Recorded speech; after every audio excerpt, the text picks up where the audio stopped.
In earlier times, healers and health workers used strangely named plants for medicinal purposes. Plants with names such as dragon's blood, mandrake root, and devil's snare could be bought at a drugstore called an apothecary.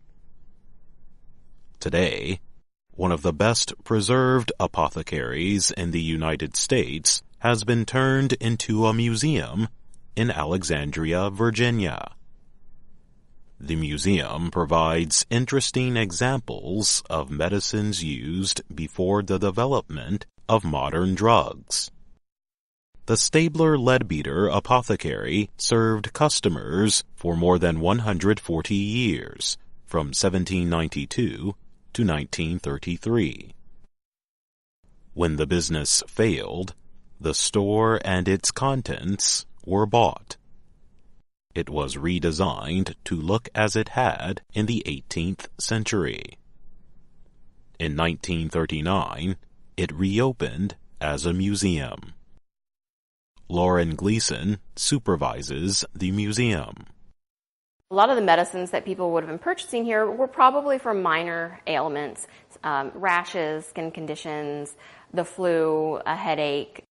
The apothecary has many thousands of objects. Some seem strange now, like the bloodletting tools. They were used to take blood from patients in hopes of removing their sickness as well. The treatment was often harmful, however, and ended in the late 19th century. Many famous people visited the apothecary while it was still a business, including America's first president.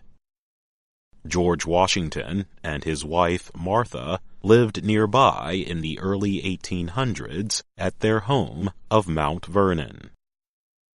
But the apothecary had more than medicine. Lots of other chemicals like paints and dyes and perfumes would have been made and sold here. And, she said, customers could also buy baby bottles, writing instruments, and even clothes-making machines at the store. One bottle at the store holds a poison that was once used to ease pain. The drug, called aconite, comes from the wolfsbane plant. In earlier times, wolfsbane was thought to help control violence by imaginary creatures known as werewolves. In folklore, a werewolf is a human that changes into a wolf during full moons.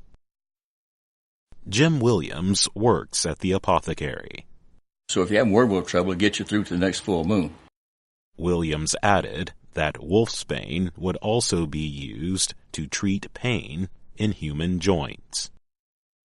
Visitor Christine Zapata from California said she was especially interested in the former store's different plants.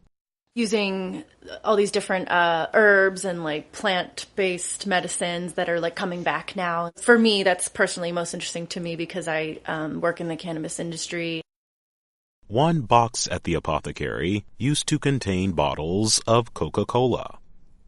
The drinks were first sold in the late 1800s as medicine believed to cure conditions like tiredness and headaches.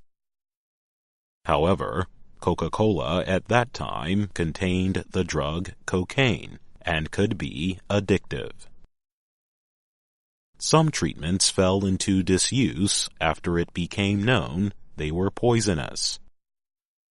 But we continue to depend on many medicines found in the apothecary to heal injuries and cure disease.